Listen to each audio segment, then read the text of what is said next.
Hello students, today we are going to discuss our next topic in the fundamental unit of life. Okay तो आज हम जो chapter के जो topic के बारे में डिस्कस करने वाले हैं वो हमारे चैप्टर का अगला टॉपिक है जो कि जो है हमारा चैप्टर था fundamental unit of life. So before we going to start our next topic in the fundamental unit of let's take a brief review on the previous lectures. Okay तो पिछले लेक्चर में हम लोगों ने क्या क्या देखा था कि सेल जो है वो क्या है. उसके बाद हम लोगों ने देखा था कि सेल के अंदर हम कौन कौन सी चीज़ें आती है. तो सेल जो है वो 3 चीज़ों से बेसिकली बना हुआ है. ये सारी चीज़ें हम लोगों ने स्टडी ऑलरेडी कर रखी थी. उसके बाद हम लोगों ने देखा था कि what is the unicellular organism, what is the multicellular organism. The organism which only have the one cell it is called as the unicellular organism. Also the one or more the cell present in the organism it is called as the multicellular organism. We have discovered that who discovered the cell, that is the Robert Hooke in 1665 he discovered the cell. And we have also seen the what gadgets we are using for the watching the cell. Also we have discussed the scale of the life. Then we have discussed the difference between the unicellular and multicellular cell. And then we have discuss the what is a cell membrane. Cell membrane जो है वो क्या है वो हम लोगों ने पिछले लेक्चर के अंदर देखा था.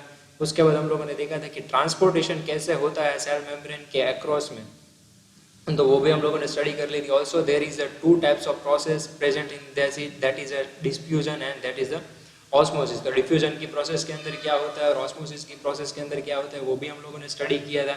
उसके बाद हम लोगों ने 3 टाइप्स के सॉल्यूशन देखे थे कि भाई हाइपोटोनिक सॉल्यूशन जो है वो क्या है, आइसोटोनिक सॉल्यूशन जो है वो क्या है, हाइपरटोनिक सॉल्यूशन जो है वो क्या है, वो भी हम लोगों ने स्टडी ऑलरेडी कर रखी है. उसके बाद हम लोगों ने देखा था कि डिफ्यूजन और ऑस्मोसिस में फ़र्क क्या है.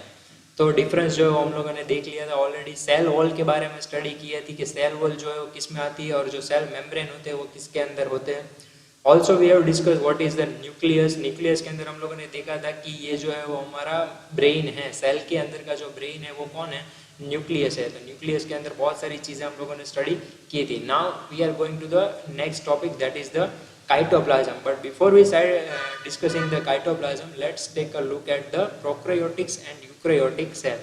तो प्रोकैरियोटिक सेल और यूकैरियोटिक सेल्स जनरली क्या है वो हम लोग आज देखेंगे. प्रोकैरियोटिक सेल्स जो होते हैं वो क्या होते हैं. So prokaryotes are a group of organism that like a cell nucleus और any membrane bound organelles. They differ from the eukaryotes which have a cell nucleus. तो इसके अंदर प्रोकैरियोट्स के अंदर जनरली क्या नहीं होता, तो इसके पास न्यूक्लियस जो है वो नहीं होता. ओके इसके पास न्यूक्लियस की कमी होती है. तो न्यूक्लियस के बगैर जो भी सेल्स प्रेजेंट होते हैं उसको क्या कहेंगे हम लोग, प्रोकैरियोटिक सेल्स कहेंगे. प्रोकैरियोटिक सेल्स जो है वो भी सिंगल सेल्ड ऑर्गेनिजम्स है. सिंगल सेल्ड ऑर्गेनिजम्स के अंदर क्या है, बैक्टीरिया है. और हम लोग वो बैक्टीरिया को किससे देख सकते हैं, हम लोग किससे देख सकते हैं, इलेक्ट्रॉन माइक्रोस्कोप से हम लोग देख सकते हैं. ओके तो इलेक्ट्रॉन माइक्रोस्कोप से देखेंगे तो इसका जो मेजरमेंट आएगा वो भी माइक्रोमीटर के अंदर आएगा. ओके तो वो भी हम लोग देख सकते हैं generally. Now what is the eukaryotic cells. तो यूकैरियोटिक सेल्स का प्रोकैरियोटिक सेल्स का बिल्कुल ऑपोजिट, जिसके भी अंदर न्यूक्लियस प्रेजेंट होंगे. ओके न्यूक्लियस जिस सेल के अंदर प्रेजेंट होंगे जनरली वो सारे सेल्स को हम लोग क्या कहेंगे, यूकैरियोटिक सेल्स कहेंगे. So let's take a brief definitions. Eukaryotes is an organism where cells contain complex structure inside the membrane. The defining membrane bound structure that sets eukaryotic cells apart from prokaryotic cells is the nucleus or nuclear envelope. मतलब nucleus होगा तो obviously है कि nucleus present होगा तो nuclear के साथ साथ न्यूक्लियर एनवेलोप भी होगा, मतलब न्यूक्लियर के मेम्ब्रेन भी होंगे. ओके न्यूक्लियर एनवेलोप मतलब उसके मेंबर्स. तो न्यूक्लियर के जो मेम्ब्रेन है उसको हम लोग क्या कहेंगे, न्यूक्लियर मेम्ब्रेन कहेंगे. और दूसरा उसको क्या कहेंगे हम लोग, न्यूक्लियर एनवेलोप भी कह सकते हैं. तो यूकैरियोटिक सेल्स के अंदर ये दोनों चीज़ें जो है वो प्रेजेंट होगी, जबकि प्रोकैरियोट्स के अंदर ये दोनों चीज़ें जो है वो प्रेजेंट नहीं होगी. प्रोकैरियोट जो है उसके पास do not have a nucleus that house its genetic material. Prokaryote cells consist of a large DNA molecule compacted in the area cytoplasm called the nucleoid region. तो ये भी जो प्रोकैरियोट सेल्स है हमारे, ओके तो उसके अंदर क्या होते हैं, लार्ज डीएनए मॉलिक्यूल होते हैं कॉम्पैक्ट करके. ओके जिसमें क्या होता है, प्रेजेंस ऑफ साइटोप्लाज्म उसके अंदर होता है. उसके बाद हम लोग देखेंगे कि प्रोकैरियोट्स और यूकैरियोट्स का जो डिफरेंस है वो क्या है. सो जनरली प्रोकैरियोट्स जो है वो स्मॉल साइज में होते हैं, ओके 1 और 10 माइक्रोमीटर के अंदर, जबकि यूकैरियोट्स जो होते हैं वो लार्ज साइज में होते हैं 5 to 100 माइक्रोमीटर. इसके अंदर ऑर्गेनाइज्ड न्यूक्लियस जो होते हैं वो एब्सेंट होते हैं, जबकि यूकैरियोट्स में प्रेजेंट होते हैं. इसके अंदर न्यूक्लियर एनवेलप जो है वो एब्सेंट होता है, यूकैरियोट्स के अंदर न्यूक्लियर एनवेलप प्रेजेंट होता है। टिपिकल वैक्यूल्स जो है वो एब्सेंट है प्रोकैरियोट्स के अंदर, जबकि इसके अंदर टिपिकल वैक्यूल्स जो है वो प्रेजेंट है। मतलब वैक्यूल्स मतलब क्या, मतलब कि काइटोप्लाज्म, और काइटोप्लाज्म के अंदर एक ऐसी चीज होगी जिसमें क्या होगी, सिर्फ जगह रह जाएगी, वहां पर कोई भी मटेरियल जो है वो बिल्टअप होगा नहीं, वहां पर जो है वो सिर्फ क्या होगा, कुछ ना कुछ कमी होगी। वैक्यूल्स मतलब खाली, ओके। तो वैक्यूल्स है वो वहां पर एब्सेंट होगा प्रोकैरियोट्स में, क्योंकि वहां पर काइटोप्लाज्म में वैक्यूल्स जो है वो प्रेजेंट नहीं है, जबकि यूकैरियोट्स के अंदर वो सारी चीजें प्रेजेंट है।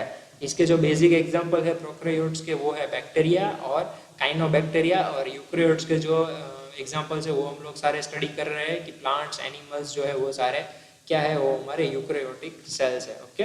तो जिसके अंदर यूकैरियोटिक सेल्स प्रेजेंट होंगे उसको हम लोग बेसिकली क्या कहेंगे, that is we are discussing, that is called as a eukaryotes, and those who have presence of the prokaryotic cell are called as the prokaryotes. Now what is the chromosomes? तो chromosomes जो है वो जब भी मेरा cell है, वो cell का जब भी डिवीजन होगा तो डिवीजन के साथ साथ कोई थ्रेड लाइक स्ट्रक्चर जो है वो कंस्ट्रक्ट होगा। मतलब जब भी मेरे दो सेल्स जो है वो डिवाइड होंगे तो उसके अंदर से मुझे कोई थ्रेड लाइक का स्ट्रक्चर देखने को मिलेगा। उस थ्रेड लाइक के स्ट्रक्चर्स को मैं क्या कहूँगा, क्रोमोसोम्स कहूँगा। जनरली ये जो क्रोमोसोम्स है वो किससे बने हुए होते हैं, that is generally made up of A DNA and proteins. Chromosomes जो है वो जनरली जिससे जो थ्रेड्स इसमें से निकलते हैं, जो जिसको हम क्रोमोसोम्स कहते हैं, ओके। तो क्रोमोसोम्स जो है वो जिस थ्रेड से बने हुए उस थ्रेड को हम लोग कहेंगे chromatids, okay. Two chromatids are attached at the center by the centromere, okay. On either side of centromere, centromids are called arms. तो ये जो हमारे जो threads like structure है उसके दो arms है, उसको हम क्या कहेंगे, सेंट्रोमियर्स, सेंट्रोमाइड्स कहेंगे उसके आर्म्स को। सेंट्रोमाइड्स के जो आर्म्स है, ओके, तो उसके भी आर्म्स होते हैं, ओके। देन क्रोमोसोम्स जो है हमारे, क्रोमोसोम नंबर जो है वो फिक्स्ड होते हैं किसी भी स्पीसीज के अंदर। तो ये जो है आप लोगों के स्क्रीन के ऊपर जो आप लोगों को दिख रहा है वो एनिमल सेल है। एनिमल सेल को हम दूसरा यूकैरियोटिक सेल्स भी कह सकते हैं, जो कि जिसमें आप लोगों को दिख रहा है कि रिबोसोम्स है, न्यूक्लियस है, माइटोकॉन्ड्रिया है, गोल्गी एपरेटस है, प्लाज्मा मेम्ब्रेन है, ओके। ये सारी चीज़ों के बारे में अभी हम लोग आगे स्टडी करेंगे। Now going to the cytoplasm, that is the third part of the our cell. The content of the cell, except for the nucleus, it includes cytosols, organelles, vessels and the cytoskeleton. क्योंकि काइटोप्लाज्म के अंदर generally जो चीज़ें present होती है उसके बारे में आज हम स्टडी करेंगे। उसमें सेल ऑर्गेनल्स है, और सेल ऑर्गेनल्स के अंदर हम लोग 6 पार्ट्स की स्टडी करेंगे, जिसके अंदर हम endoplasmic reticulum, Golgi apparatus, lysosomes, vacuoles, ये सारी चीज़ों के बारे में स्टडी करने वाले हैं, okay. Now that is the first point in that is the cell organelles have, that is the endoplasmic reticulum. अब आप लोग देख सकते हो कि काइटोप्लाज्म है, उस काइटोप्लाज्म के अंदर सेल ऑर्गेनल्स है। सेल ऑर्गेनल्स के अंदर हम लोग 6 पार्ट की स्टडी करेंगे। पर काइटोप्लाज्म में जो सेल ऑर्गेनल्स है वो है क्या, तो डिफरेंट टाइप्स के फंक्शन सेल्स को करने के लिए डिफरेंट कोई भी चीज़ों की ज़रूरत पड़ती है। तो वो जो सेल के डिफरेंट फंक्शन को परफॉर्म करते हैं उसको हम लोग बेसिकली क्या कहेंगे, सेल ऑर्गेनल्स कहेंगे, ओके। तो ये जो सेल ऑर्गेनल्स है उसमें से जो सबसे पहला सेल ऑर्गेनल है उसके बारे में डिस्कशन करेंगे, जो कि है एंडोप्लाज्मिक रेटिकुलम। एंडोप्लाज्मिक रेटिकुलम है क्या? सबसे पहले endoplasmic reticulum is a network of interconnecting membrane distributed through out the cytoplasm. तो ये जो है वो एक टाइप का नेटवर्क है जो क्या करता है, सारे मेम्ब्रेन्स को काइटोप्लाज्म के अंदर जोड़े हुए रखता है, okay. Internal compartment called the lumen is a separate part of the cell with a distinct point and ion composition. इसका इंटरनल जो डिपार्टमेंट है, इसका इंटरनल जो कंपार्टमेंट है एंडोप्लाज्मिक रेटिकुलम का, उसको हम लोग क्या कहेंगे, ल्यूमेन कहेंगे। और वो जो ल्यूमेन है वो क्या करता है, इसको सारे जो दूसरे फंक्शन है, दूसरे जो सेल ऑर्गेनल्स है उसको क्या करता है, वो सेपरेट करता है। The endoplasmic reticulums foldings generates a surface area much greater than that of the plasma membrane.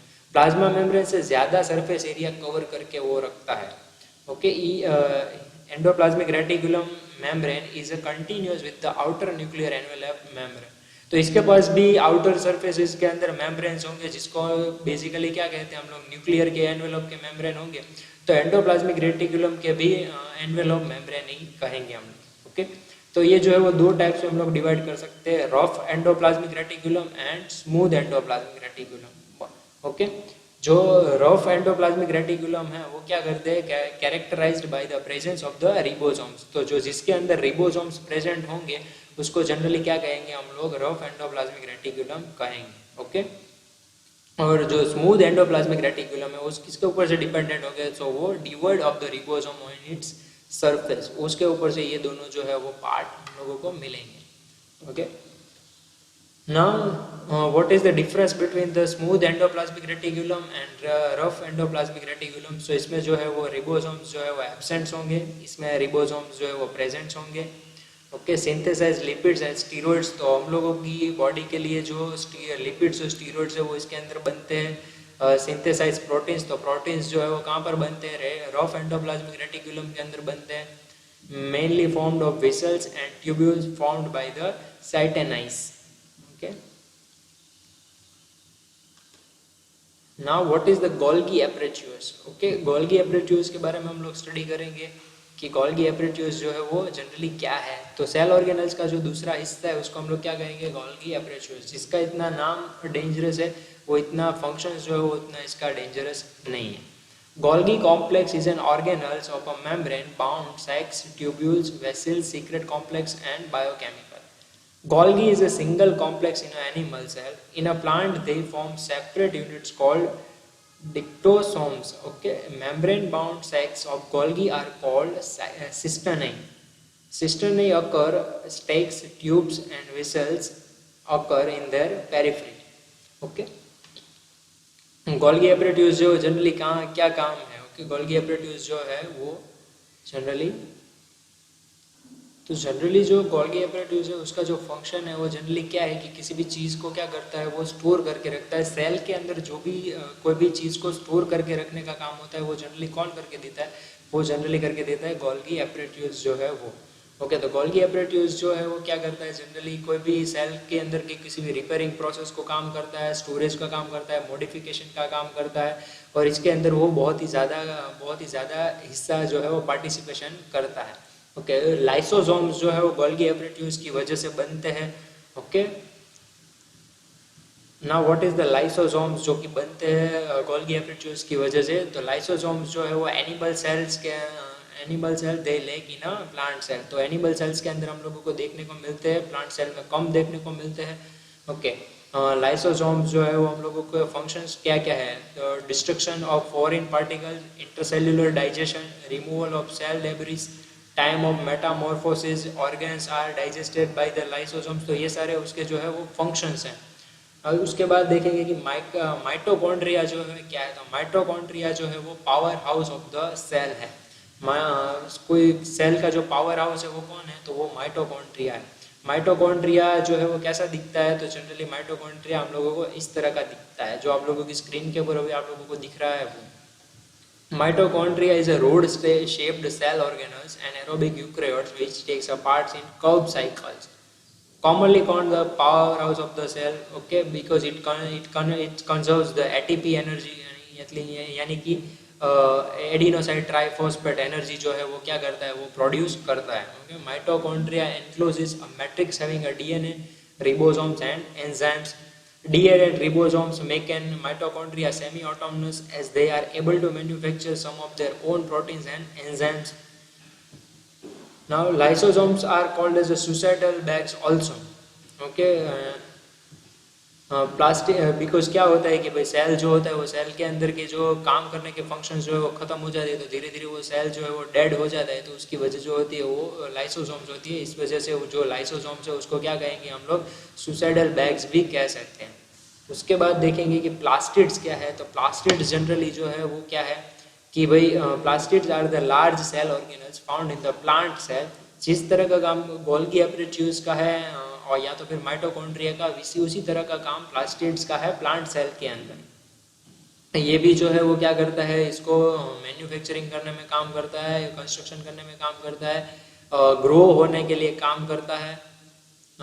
उसके बाद देखते हैं क्लोरोप्लास्ट। तो क्लोरोप्लास्ट जो है वो हम लोगों ने 8th स्टैंडर्ड के अंदर स्टडी की थी कि भाई क्लोरोप्लास्ट जो है वो क्या है। तो हमारा जो कोई भी लीव्स है तो हम लोग को लीव्स जो ग्रीन कलर के दिखते हैं, तो उस ग्रीन कलर के दिखने की जो सबसे बड़ी वजह है वो क्या है, क्लोरोप्लास्ट है।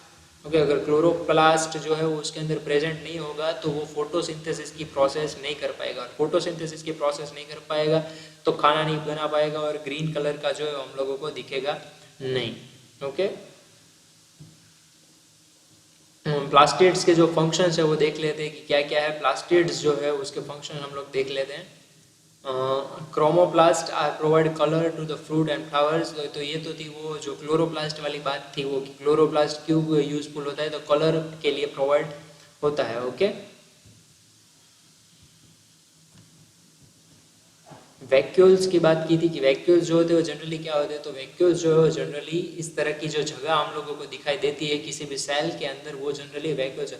बाकी सारी चीज़ें जो है वो बहुत ही डीप में दी गई जो कि आपके सिलेबस के अंदर कवर नहीं होती। इस वजह से हम लोगों ने क्या किया, सीधा वैक्यूल्स के ऊपर जंप किया है कि भाई वैक्यूल्स क्या होते हैं। तो कोई भी सेल के अंदर हम लोग जो जगह देखते हैं वो जगह जो बीच में होती है काइटोप्लाज्म में, उसको हम लोग जनरली किस में डिवाइड करेंगे, वैक्यूल्स के अंदर। Now basically what is the difference between the plant cell and the animal cell? तो इसके अंदर सेल वॉल जो है प्रेजेंट होगी जबकि एनिमल सेल के अंदर एब्सेंट होंगी। प्लास्टिड जो है वो प्रेजेंट होंगे जबकि इसके अंदर वो एब्सेंट होंगे। वैक्यूल्स जो है वो लार्ज और लेस है और इसके अंदर वैक्यूल्स जो है वो स्मॉल है। न्यूक्लियस जो है वो वन साइड के अंदर होगा, इसके अंदर न्यूक्लियस जो है वो सेंटर के अंदर होगा।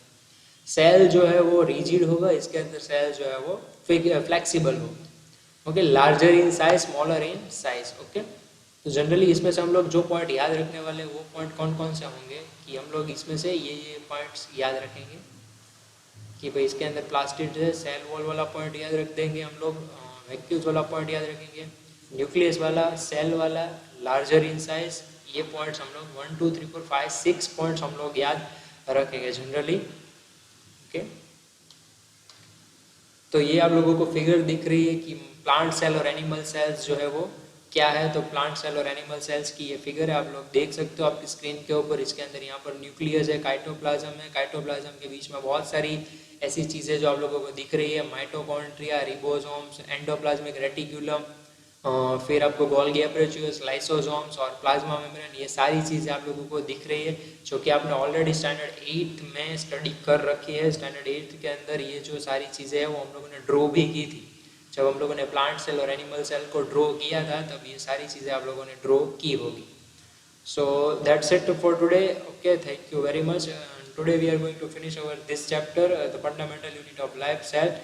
ओके, तो आप लोगों का आज का जो होमवर्क है वो है आप लोगों को describe the cytoplasm, describe the lysosomes and describe the endoplasmic reticulum. Okay, thank you very much for hearing this lecture, and if you had any kind of doubt you can ask me in the comment section, you can ask me on the WhatsApp, or you can contact me on the Instagram also. Okay, thank you so much.